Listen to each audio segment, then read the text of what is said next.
जीवन को अच्छा बनाना है, जीवन में कुछ ऐसा कर जाना कि हमारे जाने के बाद हमें याद किया जाए कि सचमुच में वो व्यक्ति था जिसने कुछ अपने जीवन में किया और उसके माध्यम से याद किया जाए। तो ऐसा हम कुछ कर जाएं जिसके माध्यम से सचमुच में दुनिया हमें याद करे। और उस गुड नेचर पर मैंने आपसे बात प्रारंभ करी थी, 8-9-10 दिन हो गए एक ही बिंदु पर चर्चा चल रही है, सब सिर्फ अच्छा स्वभाव बनाना, उसके अलावा कोई चर्चा ही नहीं चल रही। अपना नेचर अच्छा बनाना ताकि सचमुच में हमें याद किया जाए। क्योंकि मैंने शुरुआत यहीं से करी थी कि भोजन में मांग यदि मिठाई की होती है और मिठाई में मांग यदि शक्कर वाली मिठाई की ही होती है, और बगीचे में मांग यदि पुष्प की होती है तो पुष्प में मांग सुगंधित पुष्प की ही होती है, और बाजार में मांग यदि व्यापार की होती है तो व्यापार में मांग फायदे वाले व्यापार की होती है। तो जीवन में मांग अगर संबंध की होती है तो संबंध में मांग अच्छे स्वभाव वाले व्यक्ति से संबंध बनाने की होती है। और मैंने आपसे कहा था कि दुर्योधन के पास सत्ता थी, संपत्ति थी, शक्ति थी, इसके बावजूद भी क्या वो सर्वोपरि नहीं था? क्यों? क्योंकि उसके पास अच्छे स्वभाव की दौलत नहीं थी। अगर आप अच्छे स्वभाव की दौलत आपके हृदय में आ जाए तो सचमुच में उस अच्छे स्वभाव के कारण आपको सब लोग प्रिय की कोटि में रखेंगे। और उस गुड नेचर से कि मैं आपसे बात प्रारंभ करी थी, और गुड नेचर का जी क्या बोल रहा था? जेंटल स्पीच, अर्थात नम्र वाणी चाहिए। और क्या बोल रहा था? ओपन माइंड, खुला मन चाहिए। और दूसरा वो बोल रहा था ऑप्टिमिस्टिक थॉट्स, अर्थात आशावादी विचार चाहिए। डी बोल रहा था डीप कंप्रेशन, अर्थात गहरा गहरा स्नेह चाहिए। और फिर नेचर का एन बोल रहा था नो एग्रेशन, आक्रामकता बिल्कुल नहीं चाहिए। और ए बोल रहा था एटीट्यूड अंडरस्टैंडिंग, अर्थात पर्याप्त समझ चाहिए। और टी बोल रहा था ट्रांसपेरेंट बिहेवियर, पारदर्शक आचरण चाहिए। और यू बोल रहा था अनलिमिटेड पेशेंस। बहुत बढ़िया, मतलब जब मैं बोलूं आधा आप बोल पाते कि अनलिमिटेड पेशेंस, मतलब आप लोग बहुत अच्छे से सुनते थे मेरे प्रवचन। अनलिमिटेड पेशेंस अर्थात अमर्यादित धैर्य चाहिए। और आर बोल रहा था राइट एंगल, अर्थात सही दृष्टिकोण चाहिए। और ई बोल रहा था, अभी ई तो मैंने किया ही नहीं, ई रह ही गया है, और ई पर ही मुझे बात करनी है, एक्सपेंसेशन लेस, अर्थात अपेक्षाओं से रहित हमारा जीवन हमें बनाना है। सचमुच में मैंने आपसे जेंटल मानी की बात करी, और मैंने आपसे कहा था कि अभी बहुत सारे लोग आए हैं, बाहर के भी लोग आए है ना, पिपरई के लोग भी आए हैं, ठीक, और लटेरी के लोग भी आए हैं, ठीक है ना, और चांदपुर वाले भी आए हैं, आरोन वाले भी आए हैं, और भी अन्य अन्य आसपास के बहुत सारे स्थानों के लोग यहाँ पर आए हैं। तो मैं वो जो 10 दिन में दिया, 10 दिन का तो मैं नहीं दे सकता, और लेकिन सार दे देता हूँ। वैसे सुना है कि सब सुनते हैं। हमने आज सुबह प्रवचन किया, हमने बरवाई की बहन का नाम लिया, बोले हमने सुन लिया। मैंने कहा सुन लिया? बोले ऑनलाइन सुन लिया। मैंने कहा बहुत अच्छी बात है, ऑनलाइन सुन लिया तो बहुत बढ़िया बात है। तो जेंटल वाणी में एक 2-2 3-3 मिनट में पांचों को खोलकर आपके अंतिम बिंदु छोड़ूंगा नहीं, करके जाऊंगा, चिंता नहीं करना। जो अपेक्षाओं से रहित जीवन चाहिए, कोई गुड नेचर हमें बनाना है। और मैंने प्रयास किया इन 8-10 दिनों में आपको बहुत अच्छा बनाने का, मैंने पूरी मेहनत करी आप लोगों के साथ। और सच में यहाँ के लोग बहुत अच्छे हैं। मैं जो बोलता था सब बातें आपने मानी, मैंने जो नियम दिए आपने सब नियम लिए, सचमुच में। और सबसे अच्छे व्यक्ति तो मैं कौन लगे? यहाँ के सोधर्मेंद्र, जो आ गया महाराज, हर बात में जो आ गया महाराज, बिल्कुल कभी उन्होंने उनके मुख से नहीं निकला। कल हमने कह दिया, मैंने कहा थोड़ा बड़े गिफ्ट चाहिए कुछ, तो जो आप बोलो वो। तो फिर यहाँ के बच्चों ने बोला वॉशिंग मशीन, आटा चक्की, टीवी, ये वो सब देने को तैयार हो गए। हर बात में हाँ ना नहीं। सच में जिसके जीवन में इस प्रकार के धर्म के कार्य के लिए हाँ हो, वो व्यक्ति तो महान होता है। वो व्यक्ति तो निश्चित आज नहीं तो कल सच्चे में सोधर्मेंद्र बन जाएंगे। वो सच के सोधर्मेंद्र बन जाएंगे तो निश्चित रूप से आज नहीं तो कल मोक्षगामी जो कि सोधर्मेंद्र बन जाता है तो निश्चित हो गया कि उनकी मुक्ति की सीट तो पक्की है ही है। और भले उनका कोई नहीं है, बोले ऐसे बोले उनका कोई नहीं। मैंने किसने कहा? मैं तो उनका हूं ना। उनका कोई नहीं है, कोई नहीं, कैसे नहीं है? हम तो उनके हैं, क्यों चिंता कर रहे हो? उनके थे, उनके हैं और उनके रहेंगे। कहाँ है सोधर्मेंद्र महोदय? किधर है? किधर बैठे? कहाँ है? हाँ हम तो है ना, आपके पूरे से हैं। हाँ चिंता नहीं होगा, हम आपके साथ हैं। बहुत अच्छा, बहुत अच्छे भाव थे, बहुत मेहनत करी और बार बार गुरुदेव के पास गए, क्योंकि मेरी गाड़ी तो बिना वहां से चलती नहीं है, और पूरी समाज को ले लेके आचार्य जी के पास बार बार जाना, निवेदन करना, और अपनी भूमिका को उन्होंने रखा, और उनकी इस भावनाओं के माध्यम से निश्चित रूप से यहाँ तक हम आ गए, और उन्होंने अपनी भक्ति के माध्यम से हमें बुलवा ही लिया कि हाँ महाराज जी आप बिल्कुल आए, क्योंकि हमने जब बरवई से गए थे तो हमने बहुत सुंदर चिंतन, हम तो चिंतन लिखते हैं और चिंतन बताते हैं, तो बरवई पर हमने कहा था अधूरा प्रवचन छोड़ गए थे हमने कहा तुम्हारी भक्ति होगी और आस्था होगी तो हम आएंगे, इस बरवई के अर्थ को पूरा करेंगे। और मैंने कहा याद रखना बरवई का अर्थ, तो निश्चित लोग से बहुत सारे लोगों ने बरवई का वो परिभाषा याद भी रखी थी जो मैंने बरवई पर करी थी। क्या परिभाषा करी थी कि बरवई का बा बोल रहा है, मैं तो शब्दों के साथ खेलने का प्रयास करता हूँ, जितना बनता है और तो उससे मैं लग जाता हूँ कि बरवई का बा बोल रहा है। क्या बोल रहा है? नहीं बरवई नहीं, ये भगवान राजपुर का रा बोल रहा है। राजपुर वाले बोलेंगे आपको बरवई याद भूल ही नहीं रहे हो आप। राजपुर का रा बोल रहा है। क्या बोल रहा है? राजपुर का रा क्या बोल रहा है? राजा बनना है तो क्या देखना होगा? अच्छाई को देखना होगा, राजा बन जाओगे। जब बोल रहा था जलन छोड़ना है तो स्वयं की निंदा करना होगा, तब आप जलन छोड़ पाएगा। अप्पू बोल रहा था कि पूज्यता पाना है तो सबकी विनय करनी होगी, पूज्यता प्राप्त कर लोगे। और रा बोल रहा था रत्नत्रय पाना है तो सच्ची श्रद्धा हमारे अंदर होनी चाहिए, सच्ची श्रद्धा करनी होगी। इस पर मैंने आप लोगों से बहुत सुंदर बात करी थी और आप लोगों को समझाने का प्रयास भी किया था। तो यहाँ पर एक बहुत बड़ी विशेषता मैंने ये देखी, मैं बहुत जगह गया हूँ, ऐसा नहीं है क्योंकि साधु हूं तो एक स्थान पर रहने का सवाल ही नहीं उठता है। जगह जगह जाता हूँ, जगह जगह जाकर जितना हो सकता है उतनी धर्म की प्रभावना में और लोगों को सुधारने का प्रयास करता हूँ। लेकिन यहाँ की जो विशेषता मैं बता रहा हूँ, जब मैंने प्रवेश किया, ऐसा नहीं है कि आगवानी आप लोगों ने करी, अच्छी अच्छी आगवानी हुई मेरी, पर जो अजैन बंधुओं की भक्ति मैंने देखी, जगह जगह उन्होंने जिस प्रकार से भक्ति, पुष्प वर्षा और इस प्रकार से आस्था दिखाई, ये वाली समाज, ये वाली समाज, ये वाली समाज, ये पहली बार राजपुर में देखी मैंने। सचमुच में राजपुर में देखा मैं ये माहौल जो मुझे मिला देखने को, अंदर से आत्मा गदगद हो गई मेरी कि सचमुच में आके लोगों की भक्ति अपार है। और साथ साथ में वो तो बहुत अच्छी बात है कि प्रतिदिन 3 बजे जैन समाज का कोई नहीं आता था, लेकिन माताएं ऐसी बैठी रहती थी, हाथ जोड़े, पुरुष वर्ग ऐसे जोड़े बैठे रहते थे। नहीं महाराज आप तो कुछ तो सुनाओ। कितनी उनके अंदर इच्छा थी, उत्सुकता थी कि हमें महाराज की वाणी सुनना है, और पूरे लोग भक्ति भाव से यहाँ बैठे रहते थे। एक दिन मैं लेट हो गया तो कल की बात है, कल लेट हो गया मैं, 3:45 बजे आया, 3:45 बजे भी ऐसे हाथ जोड़े यहाँ पर बैठे थे। कहाँ मिलेंगे भैया ऐसे श्रोता इतनी भक्ति भाव से इंतजार कर रहे हो। और रात्रिकालीन स्वाध्याय जो मैं कराता हूँ, कुछ मेरा अलग ही प्रकार का स्वाध्याय होता है, पूरे पुरुष वर्ग को उसमें जोड़ने का प्रयास करता हूँ। और पूरे पुरुष वर्ग को जोड़ने का प्रयास किया, जहाँ रुका था वहाँ पर से आना पड़ा स्थान निरा। और यहाँ भी देखा तो जितने भी गिफ्ट होते, वो गिफ्ट नहीं, वो सिर्फ आपका ध्यान देने के लिए वो रखी जाती थी, ताकि आप अच्छे से स्वाध्याय कर सको, माँ जनवाणी से जुड़ सको, माँ जनवाणी को आत्मसात कर सको। और वो जो 4 लाइन 2 लाइन 1 लाइन आप बोलते थे, उसके माध्यम से कुछ एक आध लाइन आपके जीवन में उतर जाए। और मैंने देखा, और जो लोग जिन्होंने भी देखा होगा कि जैन बंधुओं से ज्यादा अजैन बंधु बैठते थे उसमें, और लगभग 80% गिफ्ट तो अजैन बंधुओं में ही गई, निश्चित मान के चलो। इतने ध्यान से पढ़ते थे वो। और कल का स्वाध्याय तो बड़ा ही अल्टीमेट था। कल की जो सब लोगों ने प्रस्तुति बिल्कुल करी, और कल का चैप्टर भी बहुत सुंदर था, योग संयोग से बहुत सुंदर चैप्टर आ गया था। उस चैप्टर को आपने बहुत सुंदर तरीके से पढ़ा, अच्छा लगा मुझे सचमुच में कि छोटे से गांव में भी मुझसे कहा गया कहाँ जा रहे हो? राजपुर में महाराज, आपके लेवल का गांव नहीं है। मैंने कहा मेरा कौन सा ऐसा लेवल है भैया जो आप बोल रहे हो आपके लेवल का गांव नहीं? मैंने कहा नहीं भैया, मैं तो छोटे छोटे गाँव को बहुत अच्छे से पसंद करता हूँ, तभी तो सिरोंज का रोड छोड़कर इस तरफ से आया था।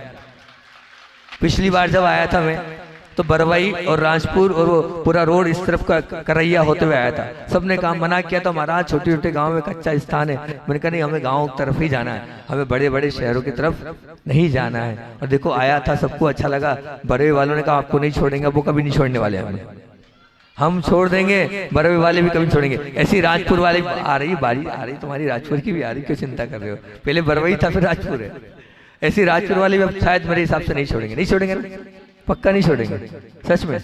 बहुत अच्छी बात है कि तो ऐसे ही निश्चित रूप से आप लोगों ने पूरी आस्था के साथ, पूरी श्रद्धा के साथ और जितना लाभ लिया लिया, और निश्चित आगे भी आप बुलाओगे तो और आगे भी आएंगे, मना तो है नहीं, आप मना नहीं है। अभी एक भूमिका बनाना भूल गया मैं, गलती होगी थोड़ी सी, समय भी था हो रहा था और वो भूमिका बनाना बताना भूल गया, अभी बता देता हूँ ताकि बाद में भैया लोग सबसे उस राशि को ले ले। मेरे भाव ये किसी एक व्यक्ति की राशि नहीं लगना चाहिए उस कार्य में जो एक महान कार्य यहाँ होने वाला है। आपके यहाँ के मूल नायक भगवान पार्श्वनाथ भगवान जो अभी नीचे बैठे हुए थे, उनका सुंदर परिकर बन रहा है, बहुत सुंदर परिकर। आज ड्राइंग मेरे पास आ गई थी, बहुत 3D में उस परिकर को बनवा रहे हैं। ऐसे ही आपके प्राचीन भगवान मल्लीनाथ है, उनका भी बहुत सुंदर परिकर तैयार कराने का प्रयास करो, ड्राइंग पूरी बन रही है। उन दोनों की राशि कोई एक व्यक्ति ना दे, ये हमारे भाव है।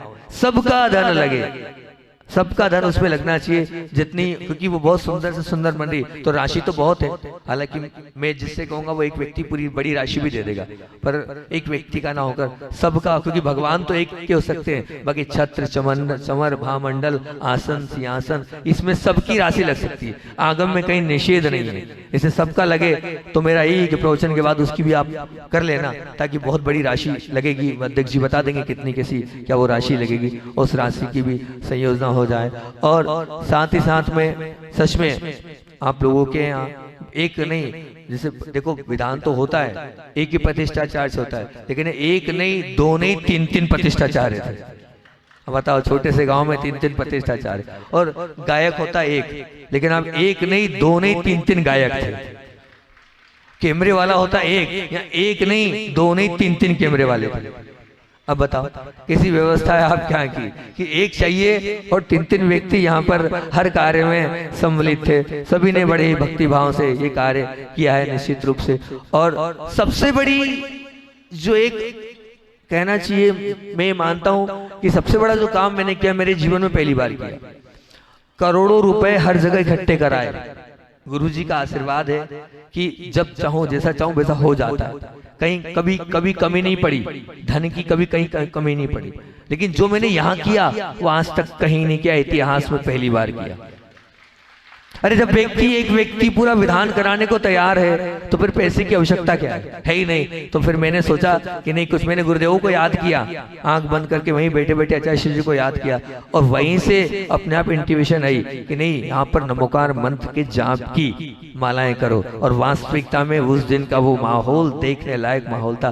कैसा वो माहौल था, 1-2 करोड़ 5 करोड़ 10 करोड़ 15 25 36 रोक दो। हमने कहा 36 करोड़ कैसे होगी भैया, 36 करोड़ जाप काहे से बोलते हैं, कोई छोटा मोटा मामला है क्या।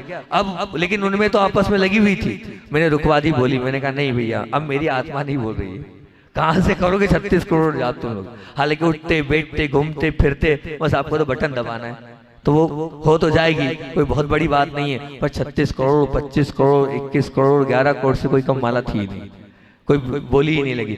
222 करोड़ नमोकार मंत्र की जाप के साथ ये अनुष्ठान संपन्न हुआ है। छोटा मोटा अनुष्ठान नहीं है ये, दुनिया का सबसे, मेरे जितने अनुष्ठान है इस अनुष्ठान के आगे सब फेल हो जाएंगे, क्योंकि ये कार्य अपने आप में बहुत अनोखा कार्य है। दिन भर जो देखो वो उसी में लगा है। मेरे प्रवचन चलते हैं, सबके हाथ में बटन चलती है, नमो यंत्र नमो सिद्धार्थ नमो नमो, उठते बैठते चलते घूमते फिरते दीवाने हो गए नमोकार मंत्र के। तो अब निश्चित रूप से जो नमोकार मंत्र दिन रात फेरेगा, 1 करोड़ में ही वहां तो बोलिए तीर्थंकर प्रगति की बंद होगी, और जिस परिवार ने 36 करोड़ की बोली लिए तो क्या है, उसका तो व्यारे न्यारी हो गया। हमारे शिवपाल और मैना सुंदरी परिवार 36 करोड़, सोचो आप, 11 करोड़ से कम का तो कोई मामला ही नहीं रहेगा।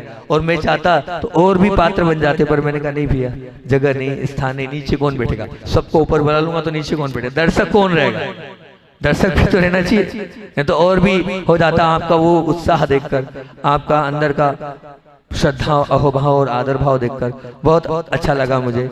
और अब बात तो करनी है निश्चित रूप से। और हाँ, इतना और बोल दूं कि यहाँ की जैन अजैन समाज ने तो निश्चित रूप से किया, लेकिन मानना पड़ेगा कि यहाँ के जो पुलिस कर्मी है, और रात को भी हम जब जाते थे तो यहाँ घूमते रहते थे, पूरी पुलिस व्यवस्था यहाँ पर बहुत अच्छी थी और साथ में सरकार ने भी पूरा साथ, यहाँ पर जो लोग थे उन्होंने पूरी व्यवस्था को अवस्था के अनुसार अपनी अनुकूलता से संभालने का पूरा प्रयास किया। और सबको, ऐसा नहीं, सबको आशीर्वाद, यहाँ की महिला मंडल को भी, यहाँ की बालिका मंडल को भी, और जो लोग यहाँ नहीं है अभी भी चल गए, उठ के चले गए, वो लोग कहाँ चले गए? भोजनशाला के लिए चले गए, उनको भी दोनों हाथ से आशीर्वाद। यहाँ नहीं है वो, लेकिन कहाँ चले गए? वहाँ चले गए। उन सबको भी हमारा बहुत बहुत आशीर्वाद है। और आपसे अंतिम बात तो करनी ही है, क्योंकि वो तो कमिटमेंट की तीसरी बात तो मैं आपसे करूंगा ही करूंगा।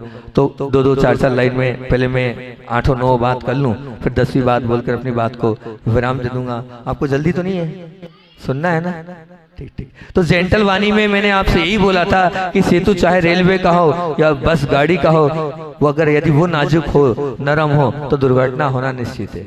पर एक दूसरे का मतलब एक दूसरे के साथ संबंध जोड़ने वाला वो जो सेतु होता है वो नरम नहीं होगा। अगर सख्त होगा, कोमल नहीं होगा, अगर कठिन होगा तो वो तबाही मचा देगा। मतलब क्या? यही कि रेलवे के रास्ते में ब्रिज में पत्थर का बना हो तो बहुत अच्छी बात है, मजबूत होना चाहिए, वही बहुत अच्छी बात है, कठोर होना चाहिए, वही बहुत अच्छी बात है, क्योंकि उसमें से बाहर निकलने वाले हैं। लेकिन वाणी का सेतु नरम होना चाहिए, क्योंकि उसके ऊपर से क्या निकलने वाले हैं? उस सेतु पर से संबंध चलने वाले, उस सेतु पर से जीवन का व्यवहार चलने वाला है, उस सेतु पर से जीवन का व्यवहार चलने वाला है, उस सेतु पर से एक दूसरे की समझ चलने वाली है। इसलिए अनजाने में भी हमें उस सेतु को संभाल के रखना है। और अंधे के बेटे अंधे होते हैं, इतने से में महाभारत हो गया है। अपने शब्दों को संभालना है। और उसमें हमने 10 बातें बताई थी कि आपको क्या बोलना है। आप लोगों ने नियम भी लिया था सबने, एक दिन के पूरे नियम आपको रिपीट करा दूंगा 5-7 मिनट में। कि आपने बोला हम जी लगाकर बात करेंगे, आपने बोला हम आप लगाकर बात करेंगे,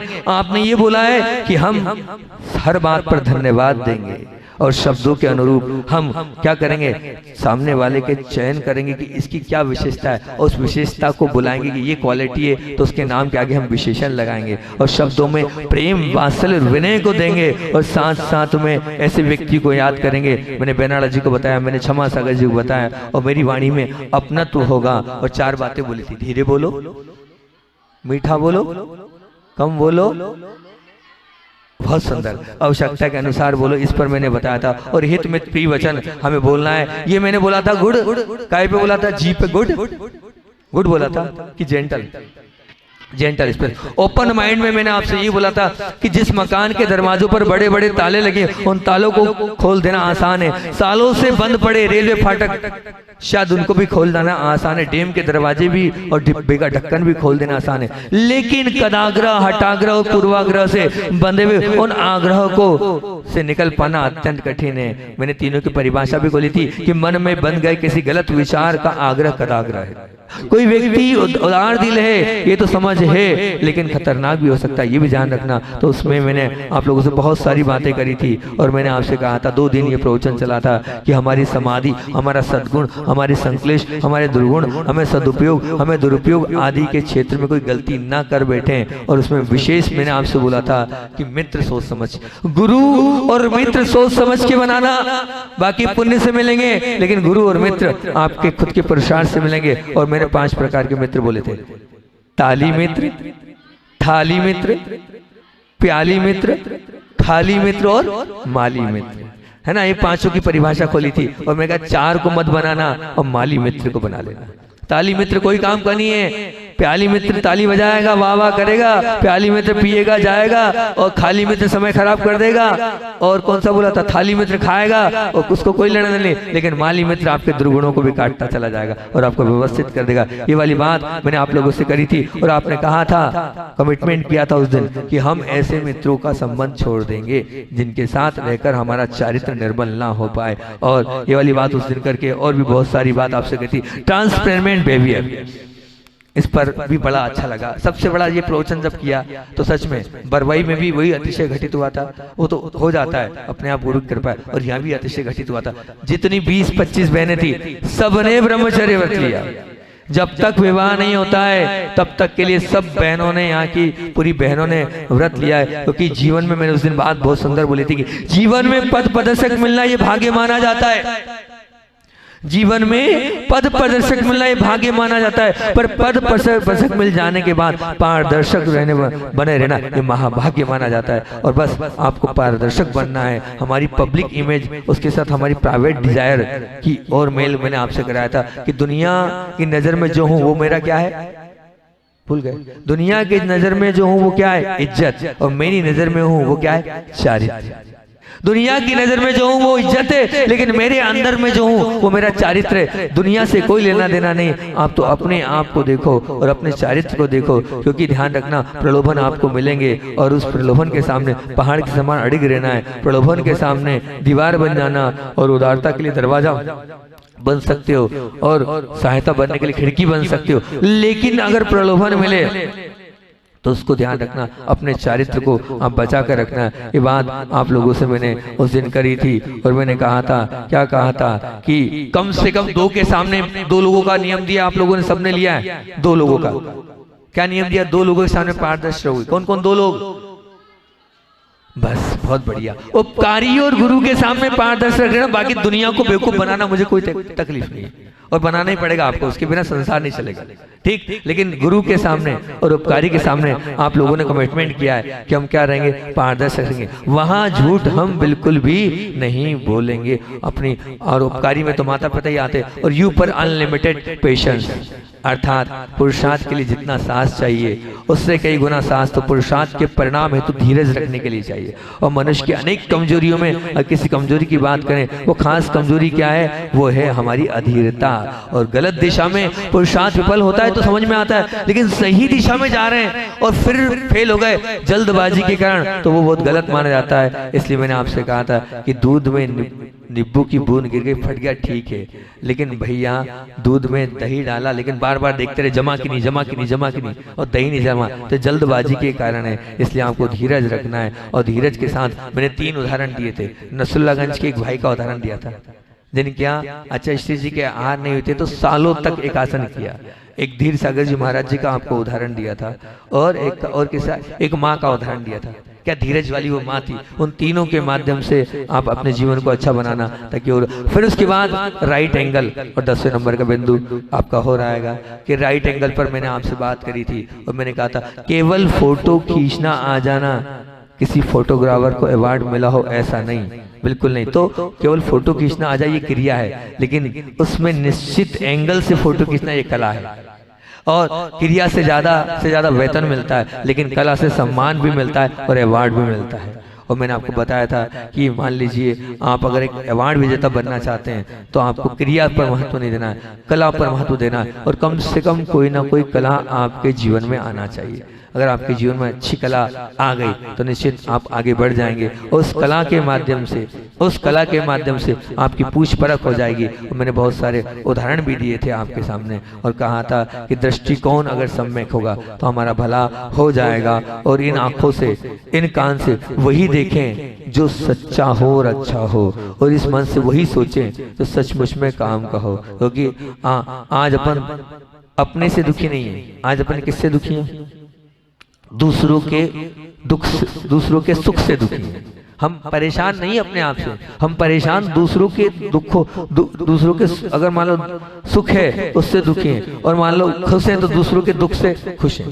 तो इस बात को हमें बहुत अच्छे से करना है। और सही दृष्टिकोण वाला व्यक्ति कभी किसी पर थोपता नहीं कि तुमने किया है। सही दृष्टिकोण वाला व्यक्ति कभी थोपता नहीं कि तुमने किया है, क्योंकि निश्चित रूप से ये मान के चलना आपने सब नियम लिए, और एक नियम ब्रह्मचर्य का भी लिया था और एक और नियम लिया था आपने अनलिमिटेड पेशेंस में। याद रखना, किसी ने 4 महीने का, किसी ने साल भर का, किसी ने कुछ क्या नियम लिया था, शिकायत नहीं करना। आपने ये नियम भी लिया था पूरा बहुत अच्छे से, मैंने आपको इस पर भी करा और आपने कहा था नहीं हम शिकायत नहीं करेंगे। और राइट एंगल में आपने क्या क्या नियम लिए बताओ। अब क्या नियम भूल गए, याद दिलाऊं, उधर याद है क्या लिया था। अच्छा, राइट एंगल समझ नहीं पा रहे हैं। सही दृष्टिकोण में हमने क्या बोला था, कभी भी अपने दुख को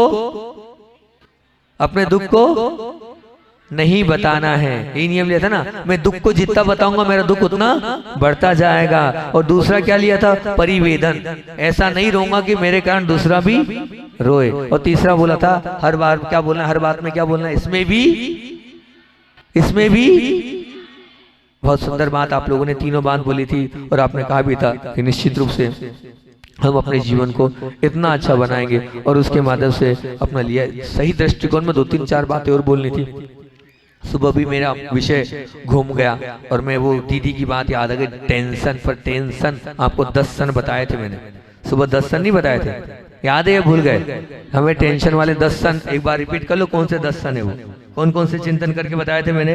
कि पहला हमें क्या, अच्छाई बहुत बढ़िया, अच्छाई नहीं देख रहे इसलिए परेशान है, टेंशन का कारण क्या क्या। दूसरा हमने बताया था अपेक्षाएं रख रहे इसलिए परेशान। तीसरा बोला था अविश्वास, हमें भी अपने किसी पर नहीं है और हमें अविश्वास के कारण परेशान है, अभिमान के कारण परेशान है। और क्या बोला था? अभिमान के बाद क्या के लिए? अपमान के कारण हम परेशान हैं, और अभिनय के कारण। और फिर उसके बाद क्या बोला था? अभिनय के बाद आपसे क्या बोला था? आसक्ति के कारण टेंशन में हम, और अपने अनुसार से चलाने के कारण हम टेंशन में हम, और अनीति का धन आ रहा है उसके कारण हम परेशान हैं। और 10वां क्या था? अत्याचार। ये 10 टेंशन दीदी ने टेंशन बताए थे एक दिन आहार करते करते। एक भैया ने बोला था हमें टेंशन, बहुत टेंशन है। आपके 10 पुत्र हैं, आपके तो 2 ही पुत्र हैं, 10 पुत्र कहाँ से आए? उस बात को लेकर मैंने उस समय चिंतन किया था, टेंशन 10 सन हैं जिनके पास वो हमेशा टेंशन में रहे। तो वो वही वाली बात याद आ गई थी, तो आप लोगों के बीच में मैंने वो रख दी थी।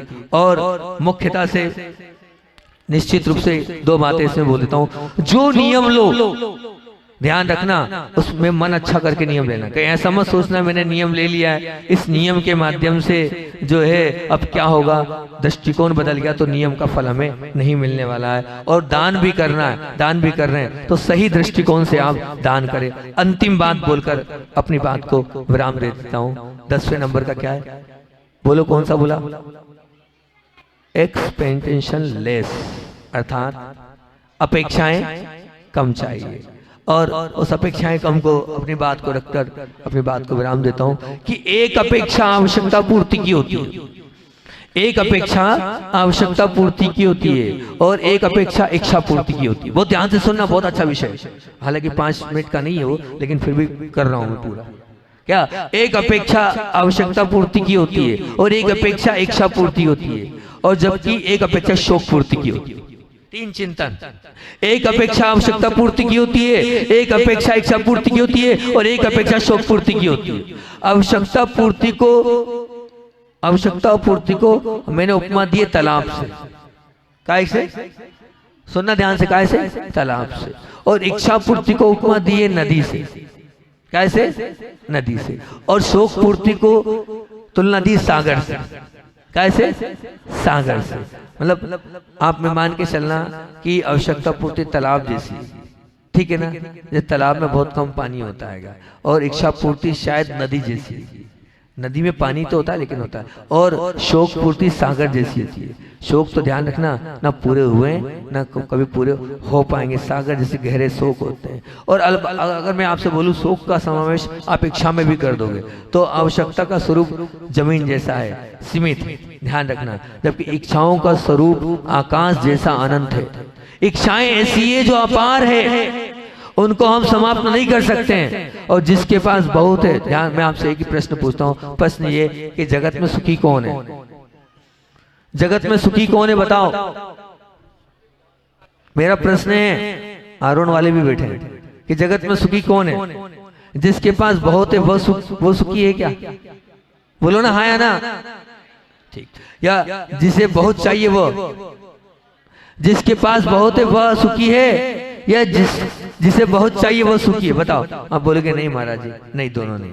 तो बहुत कुछ के बिना, मैं अगर मुझसे पूछो, आपसे पूछा जिसके पास बहुत है वो सुखी है, तो आपने कह रहे नहीं है, जिसके पास बहुत है उनको भी देख लिया वही सुखी नहीं है। इतना ही रखता हूँ। बोलिए आचार्य वन विद्यासागर जी महामुनि राज की।